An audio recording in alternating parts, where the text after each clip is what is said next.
questions that come to mind anytime I tweeze my unibrow. One being, whose genes are responsible for me having this unibrow in the first place?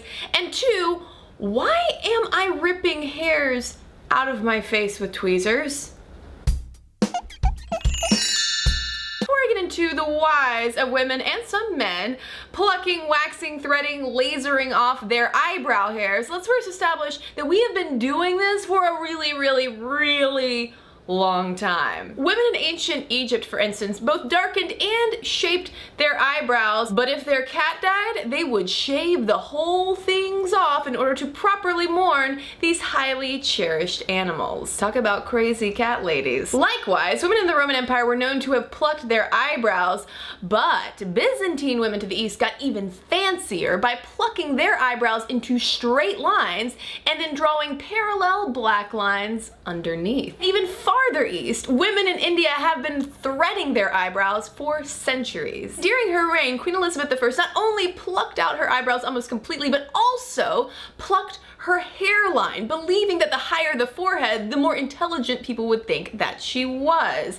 Thus the term highbrow. But none of this eyebrow history answers the question of why women in particular, myself included, do it to begin with. The first and easiest explanation for why women today pay so much attention to their eyebrows is Hollywood. In the 1920s, for instance, silent film stars relied more heavily on their facial expressions to communicate, and thus they plucked their eyebrows quite thin since they actually showed up better on screen. Since then, female celebrities have largely dictated whether thick or thin is in. The second reason we probably pay so much attention to our eyebrows is because of their critical role in nonverbal communication. In many ways, we talk as much with our eyebrows as we do with our mouths, even though humans can really only make 5 distinct movements with their brows. We can raise them, lower them, knit them, cock them, flash them. With so much facial focus going to our eyebrows, it makes sense that we would want to maintain their appearance. Speaking of appearance, the third reason we're obsessed with our eyebrows is because